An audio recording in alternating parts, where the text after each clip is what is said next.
आंदोलनाला बसले आहे. हे लाक्षणिक धर्म आंदोलन जे अशा पद्धतीने चालू ठेवलं आहे की जो आदेश निर्गमित करणार नाही.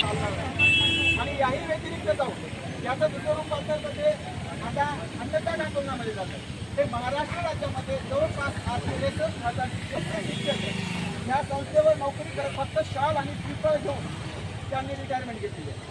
आणि त्याही व्यतिरिक्त सांगतो, आज जे आमचं लाक्षणिक धर्म आंदोलन आहे हे शिक्षक हे सगळेजण पवित्रपणे आपलं सकाळी सांगता येत त्यासाठी तुमच्या पद्धतीने यासाठी सर आपल्याला एकच सांगणं आहे माझं की ही जी फाईल आहे हे वित्त विभागात येईल आहे. वित्त विभागात पवारने या वेळेला सही केली की आम्ही हेच शिक्षक आहेत सगळेजण शिक्षक. विसामरराव पवार निवगेकर जिल्हा अध्यक्ष राष्ट्रवादी काँग्रेसचे त्यांनी आपल्या आंदोलनाला हाक देऊन या ठिकाणी उपस्थित राहिले आणि माझ्या परीने होईल तेवढा प्रयत्न माननीय अर्थमंत्री महोदयाच्या मी समोर उपस्थित करतो आणि माझ्या परीने जेवढे झाले तेवढे 100% प्रयत्न करून या गुरुला न्याय देण्याचा प्रयत्न करतो असं या ठिकाणी ग्वाही दिल्याबद्दल मी माननीय विसांबर पाटलाचे मनपूर्वक आभार मानतो. यापुढे आपले सहकार्य असंच राहावं. आमचा पोटाचा प्रश्न मांडला तर आम्ही सुद्धा तुमचेच राहावं हे सुद्धा या ठिकाणी ग्वाही.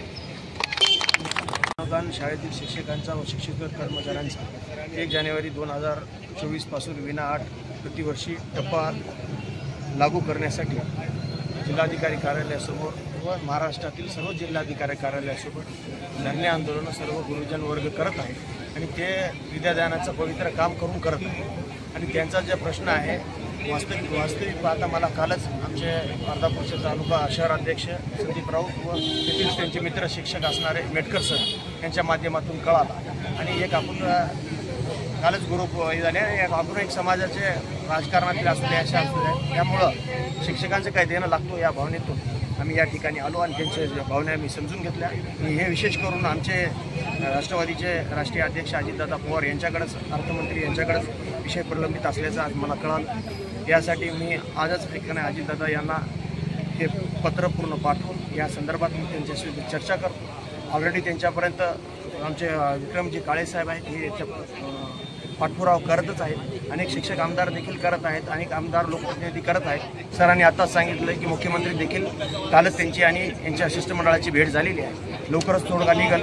मी माझ्या पद्धतीनं राष्ट्रवादीचा जिल्हाध्यक्ष या नात्यानं दादाचा एक कट्टर कार्यकर्ता या नात्यानं मी नांदेड जिल्ह्यातील तमाम शिक्षक वर्गांची जी मागणी आहे हे माझ्या वतीने मी दादांना पाठवून यांच्या आंदोलनामध्ये यांचा घटक म्हणून मी काम करण्याचा प्रयत्न करतो.